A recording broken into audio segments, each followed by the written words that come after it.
This is Ishant on behalf of Edureka. So it's been a pretty good journey that we have been doing these sessions. So I'm gonna take on to something known as Spring Framework for the day, and I hope you will enjoy the session. So let's just start. So what's the agenda for the day? So guys, we're gonna understand the Java frameworks for the day, right? And thereafter we'll jump on to Spring Framework and we'll understand why we need Spring Framework and what exactly it is. Thereafter we'll also understand the architectural part of Spring Framework, and we'll try to discuss few modules available in the Spring Framework. We'll also see what and all are the various features associated with the Spring Framework, and we'll try to do one code on Spring Framework. So let's start with the Java framework. So what exactly are the Java frameworks for us? So guys, we know what exactly is Java, right? So it's a programming language which is supposed to help us solve a particular problem, right? And frameworks are nothing but they are the predefined APIs which we can embed in our programs, right? So let's see. So when as a developer we are writing, so we need to write a lot of code, and many a times when the projects are in a deadline, so we are dependent on libraries to accomplish our projects in time, right? So these libraries are nothing but they are the frameworks or they are the APIs, right? So as a developer you shouldn't be bothered about writing a lot of code. So as of now you can see, right, so much of code. So as a developer we are pretty much tense about it. So need something that is fast and efficient. Now that's where we're gonna talk of Java frameworks, or we're gonna talk of the APIs, that's like application programming interfaces, which we need to put into our programs. So here's the solution. So I can use Java framework, and using the Java frameworks, it's gonna be very easy for us to achieve our targets and our deadlines in time, right? So this fits with my code too, right? And whatever the frameworks you're gonna choose. So we got a lot of frameworks, a lot of APIs available in Java now. So as per our requirement, we need to choose. For example, let's say that I want to search in PDF, or I want to generate an Excel report. So I need not to write a Java IO API. So I need not to write my own Java IO code. So I can use the predefined libraries, right? So like iText or like PDF, available libraries, and I can do my task very easily. So the problem is solved, right? Whenever you start using the frameworks, or when you start using the predefined code snippets in your programs. Now, what's the key benefit of having all these things, right? So my application speed and efficiency is also increased because the frameworks or the APIs, they are written in such a way that they are very well optimized.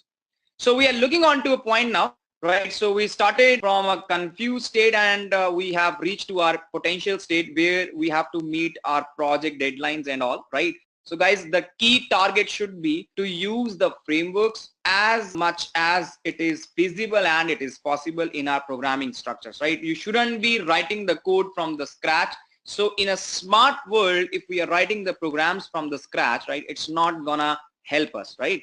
So always try to rely on the frameworks as possible as. All right, so Java frameworks principle, what exactly the Java framework principle is all about, right? So it abides the Hollywood principle, that is don't call us, we will call you. So it's basically inversion of control which we are talking about. So what exactly this key principle states like, so we got some class, right, for which we will create the object traditionally. So what is happening over here? So you create a class, you write down a class, and then you create an object, but we are trying to talk of inversion of control, which says that do not worry about creating the object. So framework's gonna create objects for you. You just configure the objects now, right? So let's say if we have a class A which is having a dependency on some other classes like B and C, right? Or you can say it is the other way around, right? So if B and C are dependent on A, or A is dependent on B and C. So how we can solve such problems? So Spring Framework is one of the key framework, right, which focuses on inversion of control with the key principle as a dependency injection, right? So that's what we're gonna discuss. So the traditional way of constructing the Java object is by the developer, but the Java framework principle or the Spring framework principle will state that you don't worry about constructing the object. Objects will be constructed by the frameworks itself. Alright, so let's see various different Java frameworks available in the market. So guys, we have a lot of frameworks available in the market, right? To name a few, so Hibernate, Struts and Spring, these are quite famous frameworks available in the market. So JSF, Play, Maven, we got a lot of frameworks now, right? These are some of the most importantly and widely used frameworks in the industry. So we are typically going to focus on Spring framework. So let's see that. So what is Spring Framework and what exactly are its key features? So let's now switch on to that. So guys, Spring has been available on SourceForge and it's available since January 2003. So it's basically an open source project and it was introduced by the guy Rod Johnson, if you can see this guy, right? So the first version was released in the February 2003 and so till that, right, so Spring is available as an open source community. You can always browse the spring.org and you can browse to its APIs, you can browse to its documentation and you can learn a lot. So over the passage of years, right, so we got 4.3 as in the latest version in 2016, right? So this is widely used version in the Spring framework. Let's now understand the definition of the Spring framework. So Spring is one complete and a modular framework for developing the enterprise applications in Java, right? So guys, when we talk of Spring as a framework, right, it's a Java framework, but it is an enterprise edition Java framework. So what is meant by this term enterprise edition, right? So whenever we are writing the applications for the enterprises, let's take an example of an enterprise. So Amazon is an enterprise now, right? Google is an enterprise. So when we are supposed to solve the problems associated with the enterprises, we use the Spring framework. All right. So Spring framework can be used for all the layer implementations for a real-time application, right? So when I'm talking about the layer, so let's try to keep it very simple. Let's say model view controller architecture, right? So we got a Spring MVC as a design pattern which you can use to completely construct all the layers in your application. So Spring can be used for the development of particular layer as well. So if you are not interested in writing all the code in your Spring framework, you can also write few of the layer codes.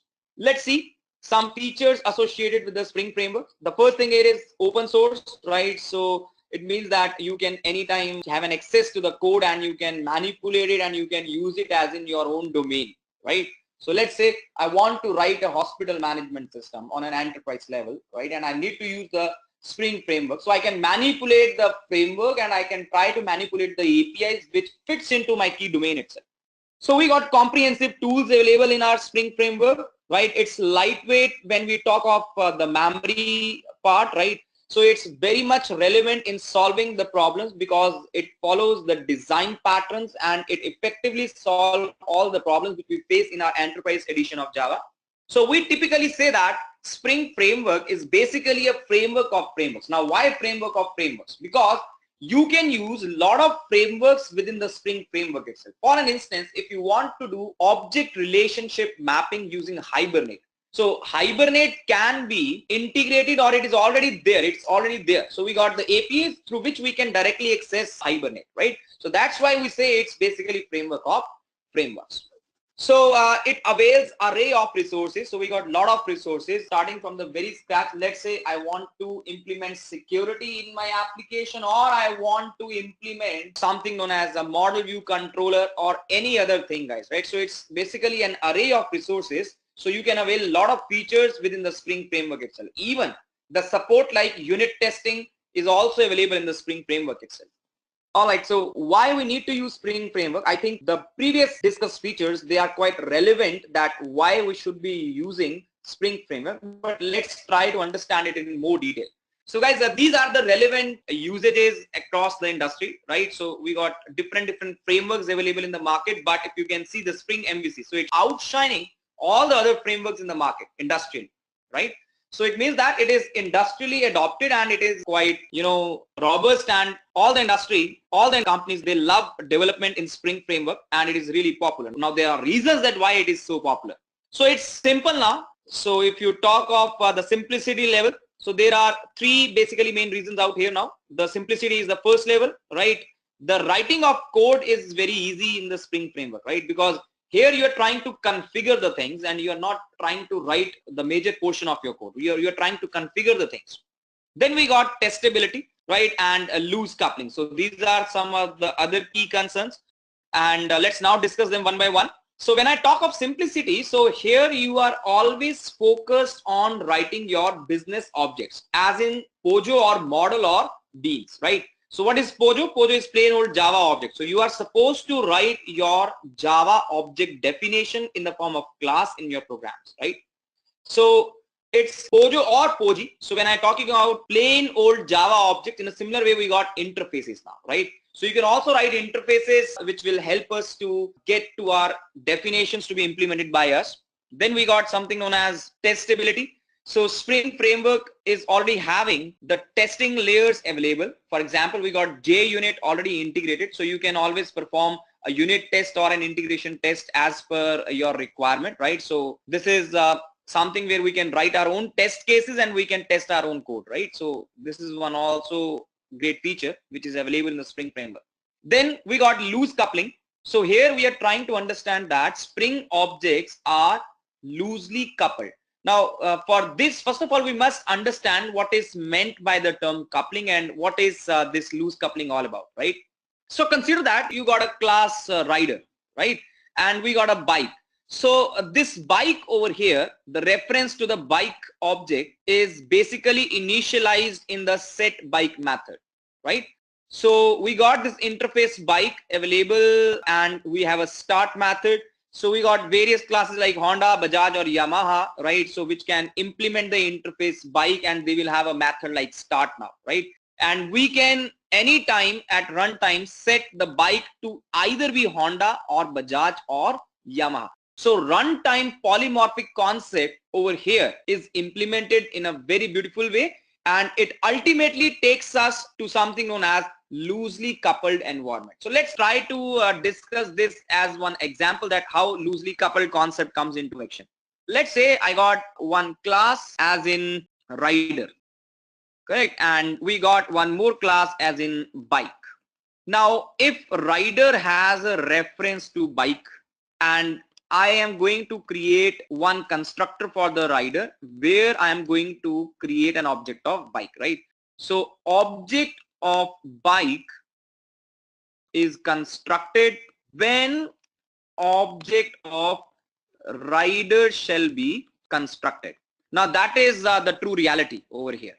So if I'm trying to say that, I will come up in the main. So if I'm trying to create the object of rider over here, so when I am creating the object of rider as of now, so the moment the rider constructor will be executed, your bike object will be constructed. It means that there exists a dependency of your bike object construction on the rider object construction, right? So this is like high in coupling. So we got high coupling over here. Now I need to reduce it. In order to reduce it, what I will do, I will just come down and I will create one function like set bike and I will write the reference over here in this fashion, right? So I'm going to say this dot be assigned b. So it means that now you don't do the concept out here. So rather than you create the object over here in the main, now the construction of bike object is not dependent on the constructor of the rider, right? So that's one key concern over here. So what I will do, I will just say r dot set the bike to be b, right? So this is where we are trying to reduce coupling, right? And I will say that it is low coupling. So guys, this is where we will be reducing the coupling. So when I am talking of the Spring Framework, so Spring Framework will focus on always writing the code so that it is loosely coupled, right? So loose coupling concept with the runtime polymorphism, it brings a charm in your code as in design pattern. So what exactly is the ecosystem of the Spring Framework? So guys, we got a web layer, right? And we got a common layer, service layer, and a data layer. So these are the different layers available in the Spring Framework ecosystem. So we got the web layer, right? And it's basically the Spring IO platform, right? And thereafter we got a common layer where we do some basic operation as in Spring Boot, right? And thereafter we got service layers and the data layers available, right? As in the Spring XT and the other components available in the Spring Framework, right? So this is like the entire Spring Framework ecosystem, how the Spring framework's gonna come up and interact, and it is available in various modules available. So let's see the architectural part of the Spring framework. So guys, in the architectural part of the Spring framework, we got the base layer as the testing layer available, right? So it's a layered architecture now. So Spring architecture is a layered architecture. So the testing layer is basically focusing on the JUnit part, right? So where we can write the unit testing. Then we got the core container. So core container of the Spring framework includes beans, core, context, and Spring expression language. So this is the major and the main layer of your Spring framework, right? So here we got inversion of control and dependency injection, which is used in the upper layers evenly, right? And this forms the core part of your Spring framework. So on top of core container, we got AOP, aspects, instrumentation, and messaging. So AOP is basically aspect oriented programming. So with the aspect oriented programming, we try to focus on cross-cutting concerns. So what is meant by this term cross-cutting concern? Cross-cutting concern is a concern which is a kind of a security now. So security has to be taken care in all the modules whenever you are writing the project, right? So aspect-oriented programming helps us in implementing the cross-cutting concerns now. Thereafter, we got data access integration layer, with the help of which we will be able to access our databases, right? Or you can say where we got our data sets available. We got a web container over here where we can write the Spring MVC web application, right? So we can have servlets, then portlets, which are the standalone applications over the web interfaces itself. So let's see the modules. So the Spring module, basically it contains a lot of features and they are quite well organized, and we got somewhere around 20 modules available, right? So the modules are grouped up and they are based on their few of the features as in the following, right? So as in the layered architecture we discussed, so in a similar way we got these frameworks available. So we got core container, data access or integration, right? So you can access the data sets, or you can have integrations with the frameworks like Hibernate or so. So core container will be the one which is the basic functionality. So using the web layer or the web APIs, we can write the web MVC code. Then aspect oriented programming, the way we got object oriented programming, in a similar way we got aspect oriented programming. So here we are trying to fulfill the cross-cutting concerns. Then we got instrumentation and the testing layers. Let's talk about the modules one by one. So when we are talking about the core part of the Spring framework, so we got a core container which focuses on dependency injection and inversion of control. So the core layer provides the fundamental parts for the framework. So these are the base of the Spring framework now, right? So we got something known as beans, context, and Spring expression language. So these are the three important key concerns, right? So guys, beans are nothing but they are the Java objects which are constructed by the Spring framework. So you need to configure them. Then we got context. It's an implementation of the beans itself, right? So it supports internationalization, for example, EJB, JMS, or remote APIs if you want to come up with that. Then Spring expression language is an expression language with the help of which we can write programs even. The data access modules of the Spring framework will be able to access the data sets, right? So if you have the data available in the database, let's talk about, we got an Oracle as a database, right? And we need to interact with the Oracle, and we can do so very easily with the Spring framework. So we got a JDBC layer, we got ORM layer. So that's like, these are all integration layers. So ORM is like object relationship mapping, for example, the Hibernate. So we got these integration layers which we can use. Then we got basically an object to XML mappings available. Then Java messaging services are available. Then transaction management is also available, right? So if you are going to fire a transaction, so commit and rollback, all these supports are available within your data access module itself. So guys, over the web layer, we are trying to understand something known as a model view controller based web application, right? So the main industrial usage over the web is web MVC module, right? So that's like one of the major modules which is quite readily used in the Spring framework, and it is industrially accepted. So we got something known as web oriented features, right? We got portlets and sockets. So portlets are nothing but they are the standalone applications which are running in a web application, right? And thereafter we got web sockets in order to come up with a two-way communication.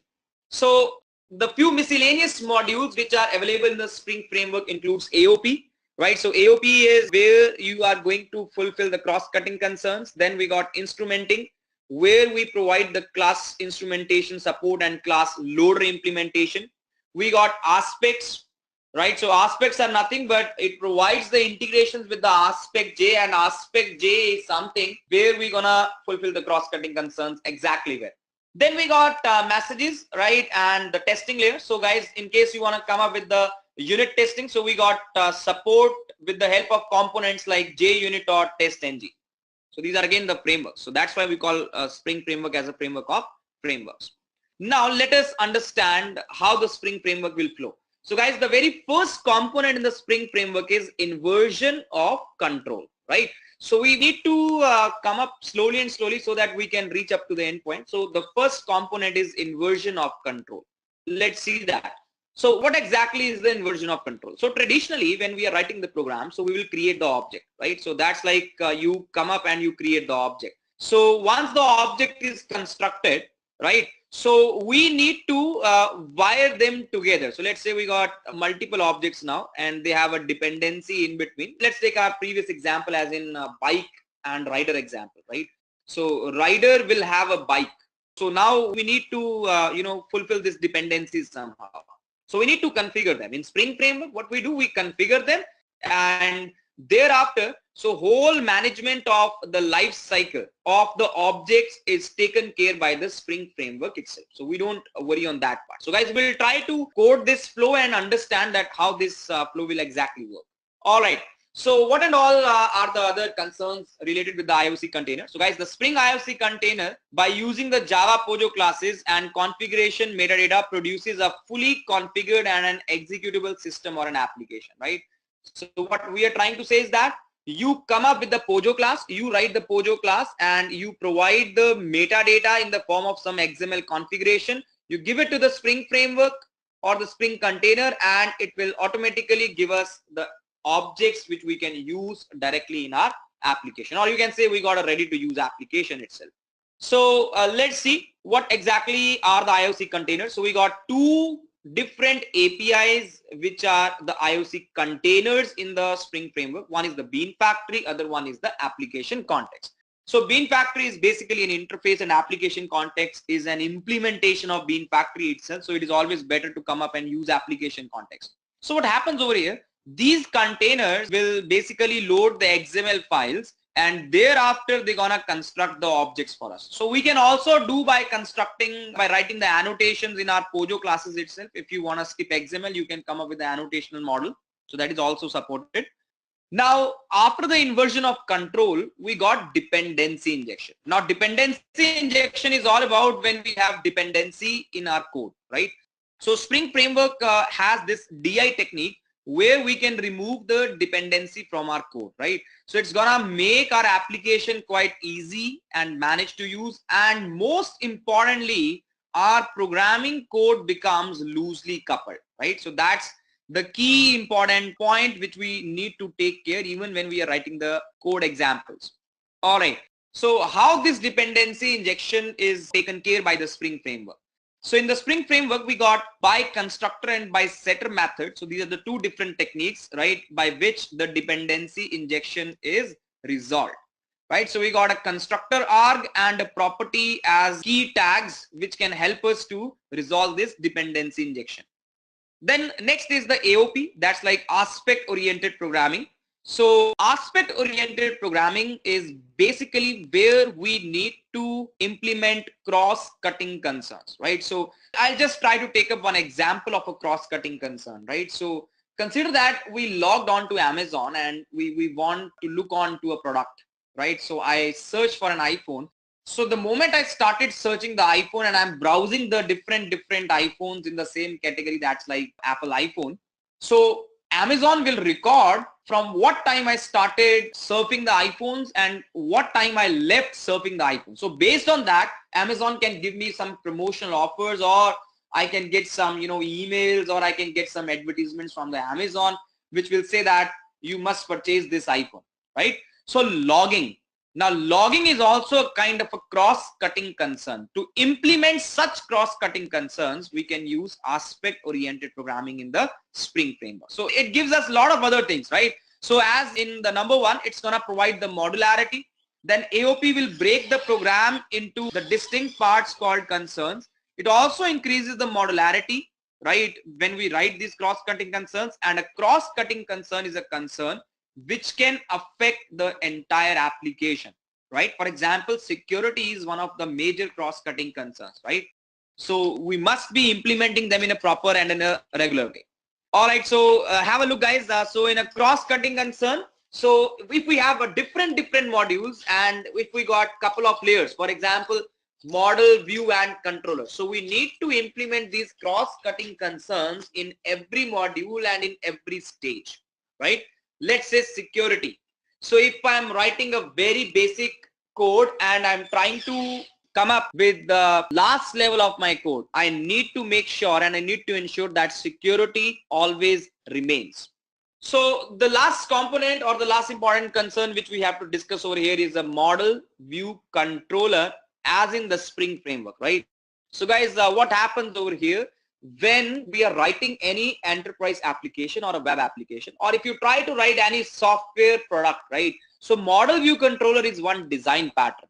So in this design pattern, what happens, the user will send a request over the presentation layer, right? So this request can be onto a presentation layer, that's like a user interface. So it is typically a view, right? So request will go from the view to the controller, and controller is that guy which will process the request from the client or from the user, right? So typically the client over here is acting as a browser now, correct? So let us try to understand. If I'm going to search an iPhone in the Amazon, right?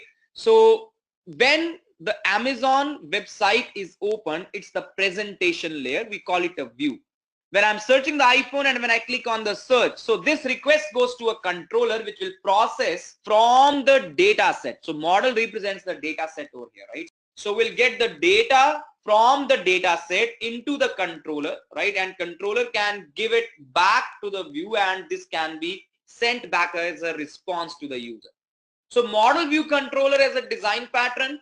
So what we need to focus, we need to write the model separately, controller separately, and view separately. So Spring MVC as a complete one package helps us to write minimal of code, because it's all modeled as a framework itself for us, right? So you need to write minimal code, and you just need to write your own business logics, and everything else will be taken care by the Spring MVC flow. All right.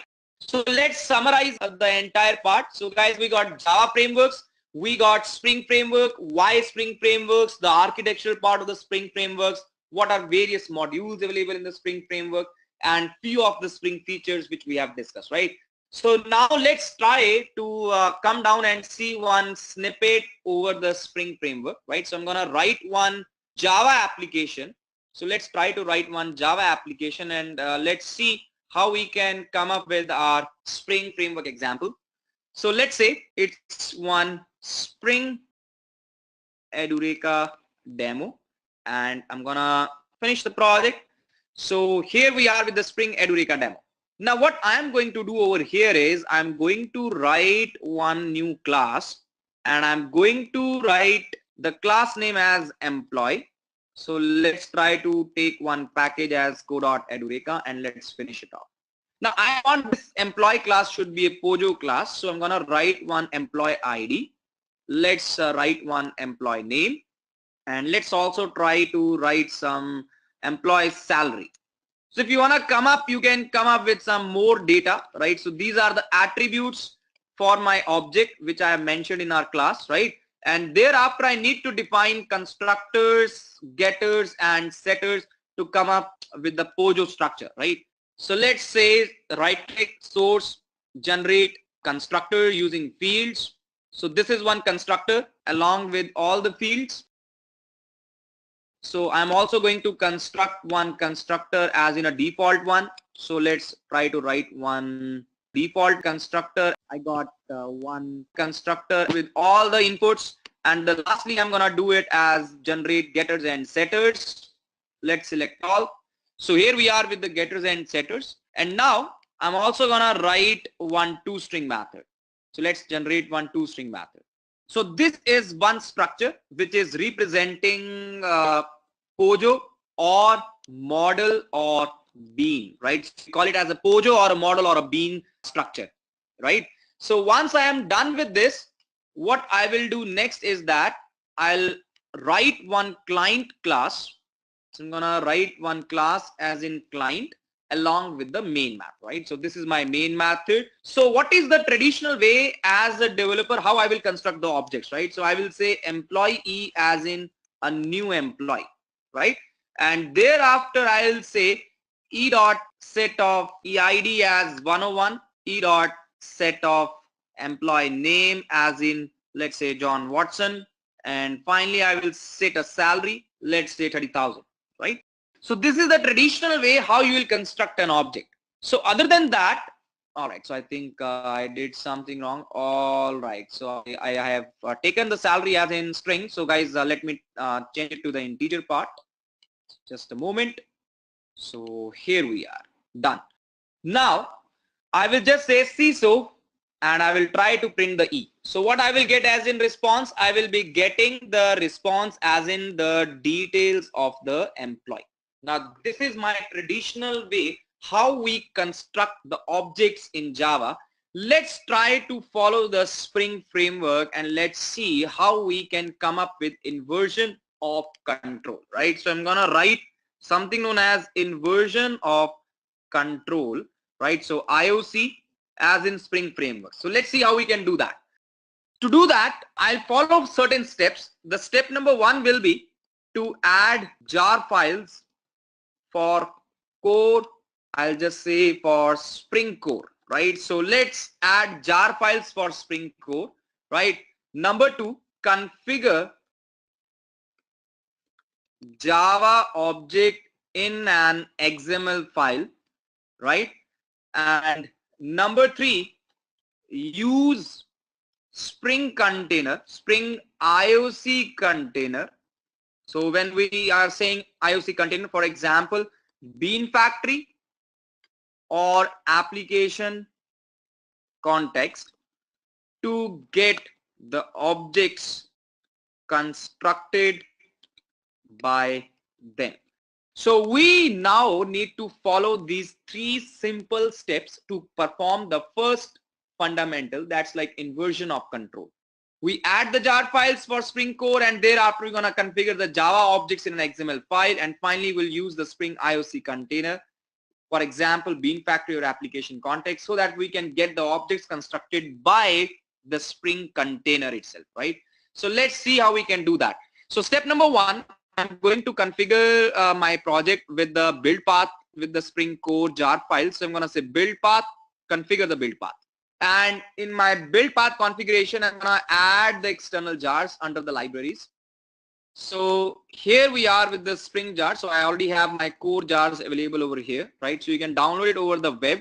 So I'm just going to link these jar files with my project structure and let's say apply and OK.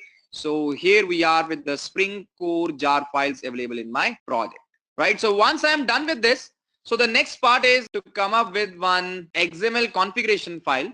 So let me take up to that. So just a moment. So I'll just copy one of the employee bean.xml file. So I have this XML file and I'm going to copy it in my SRC directory. If you will see, I'm not copying it to my package. I'm copying it into the SRC directory out here, right? So once we are done with the copying of this XML file, let's try to open and see the structure of this XML file now. So the structure of the XML file says that it's basically one root tag known as beans with the tag known as beans and the property. So what is this bean ID all about? So ID can be any name of your choice. For example, I'm going to say this is emp1 and the class over here goes like co.edureka.employee. The property is the attribute names available in your POJO structure, EID, ename and eSalary, right? So I got EID. So for my EID, the value goes like 102, right? And similarly, I got ename and eSalary. It's in lowercase, I think. Let me just cross check. Right. So it's all in lowercase. So ename goes like Jenny and eSalary goes like, let's say 50,000. So this is my one of the beans. So I can declare as many as object configurations over here, right? So let's try to come up with some M2, and let's say this is 103. This is Jack with 46, right? So these are the two configurations which I have done in the XML file. So the first thing was to link the jar file. Second thing was to configure the concept of my objects as in key value pairs. So key are attribute names and the value is the exact value which the object will hold for its attribute. So this is the state of an object now, right over here. Now what is next? So the next part is to use the Spring container in my client class. So use the Spring IOC container. So I'm gonna use the application context out here, right? So let's see how we can use the application context. So you say application context, if you can see over here. So application context as in a new class path XML application context, and you mention over here employee bean.xml. So guys, this name of the file can be any name of your choice, right? You are free to use any name, but make sure that this employee bean.xml file is available under the src directory, right? So here we got employee bean.xml file, right? And that too within the application context. So now I will say employee even as in context dot get the bean you mention as emp1. So what we are doing, we are using the API known as getBean. So this emp1 we gave it in our XML configuration, right? So over here I'll just downcast it as in employee because it's gonna return me the object, right? So we need to downcast. Or the other way of using the same guy is like you say emp2 as in context dot get the bean emp2 and you just mention the class over here like this. And now let's say CISO E1 and CISO of E2, right? So here I'm just gonna put a delimiter Spring IOC in action, right? So this is one delimiter. Let's run the code and see the output. So guys, now we can see the traditional way of retrieving the objects was you construct the objects, you set the data, right? And the Spring framework says that you don't create the objects, you use the objects in your program. And now what is the beauty about this XML file coming into over here? So many times we'll be confused, right? So why we are doing all these stupid stuff, right? The reason is that XML over here can be changed anytime, right? And you need not to worry about changing the source code. So it's not the kind of a source code, right? So XML file is not a source code which will be compiled into some binary and then binary will be processed by JVM. So JVM is processing the Java files as in the bytecodes. So this XML file is not a part of your source, right? So it's gonna be modified at any time, whenever and as required by us, right?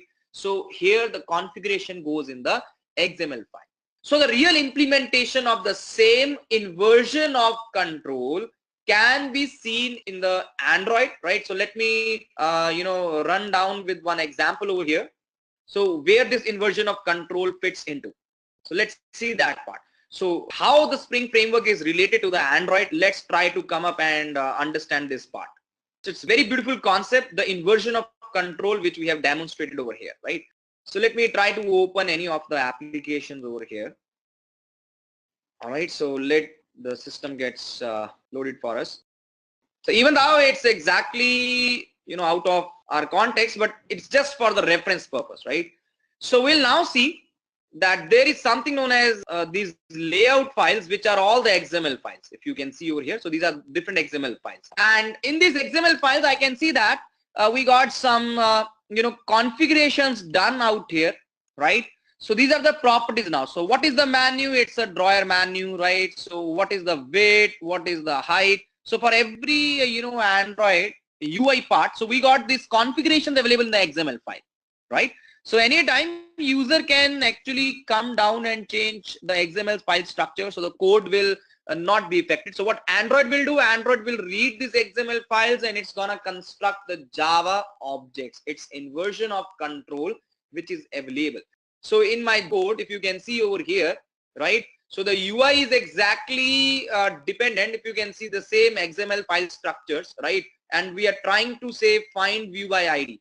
So let's try to understand this. So here you can see the toolbar coming up, right? So as in some toolbar, and here we are trying to say find view by ID as in toolbar. So it's a very much similar story as in we are trying to say context.getBean, right? So the API standards are different. So guys, this is what we got as in Spring IOC, right? And the introduction to the Spring framework. So thank you very much. I hope you have enjoyed the session. So for more information, you can always visit our website. Once again, thank you very much. Bye-bye.